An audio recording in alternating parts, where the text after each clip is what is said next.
अंतिम चरण, अंतिम दिन, और मैं बोल सकता हूं कि अंतिम शाम है। कल सुबह से गाजीपुर जिले में लोकसभा के लिए मतदान होना है। सुबह से ही मतदाताओं की लंबी कतार, प्रशासन चुस्त दुरुस्त, उम्मीदवार भागते हुए अपने अपने मतदाताओं तक पहुंचने के क्रम में है।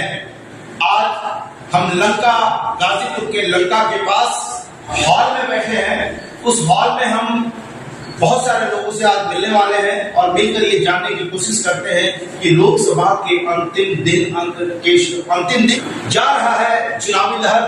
किन मुद्दों को लेकर के बहुत ज्यादा कानाफूसी है, किन मुद्दों को लेकर के आपाधापी है, आइए हम जानते हैं। हमारे साथ गाजीपुर शहर के होम्योपैथी डॉक्टर हैं, डॉक्टर राजेश सिंह।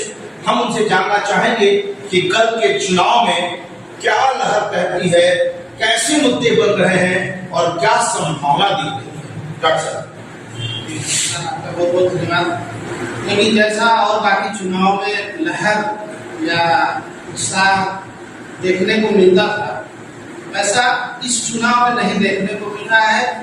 मतदाता भी थोड़ा निष्क्रिय है और प्रचार भी उस हिसाब से नहीं हो पाया, जिस वजह से कोई ऐसा माहौल बन नहीं पाया। हालांकि कहने के लिए महंगाई, बेरोजगारी विपक्ष का मुद्दा है और सरकार को तो अपना 10 सालों के कामकाज का लेखा जोखा लेकर रही है। मतदाता के पास अपने विकास के सारे एजेंडे बता रही है।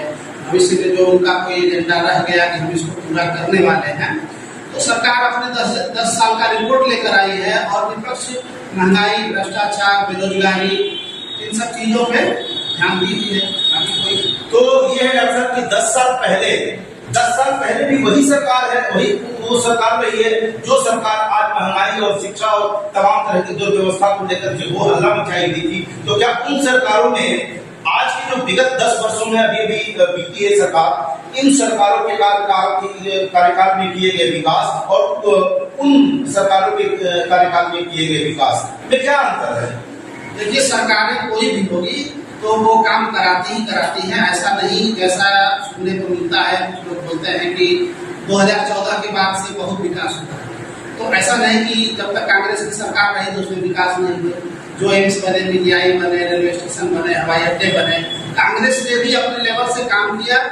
इन 10 सालों में इस सरकार ने भी काम किया है। काम करने का तरीका अलग हो सकता है, लोगों के सोचने का नजरिया अलग हो सकता है, लेकिन सरकारें जो भी आई है वो काम की है, दोनों लोगों ने किया है। लेकिन एक थोड़ा सा एक हो जाता है कि चुनाव में, चूंकि लोकसभा का चुनाव है तो मुद्दा तो राष्ट्रीय होता है, लेकिन क्षेत्रीय स्तर पर भी कुछ समीकरण बनते हैं। जैसे कुछ लोग प्रत्याशी को देखकर अपना चुनाव करते हैं कि प्रत्याशी कौन ठीक है, कौन जनता के बीच में रहता है, कौन जनता के सुख दुख में विकास को देख करके लोग और प्रत्याशी को देख करके लोग अपना उम्मीदवार चुनते हैं। इस क्रम में आइए हमारे साथ डॉक्टर साहब है। डॉक्टर साहब बताइए, आप बताइए, अपना परिचय देते हुए बताएं।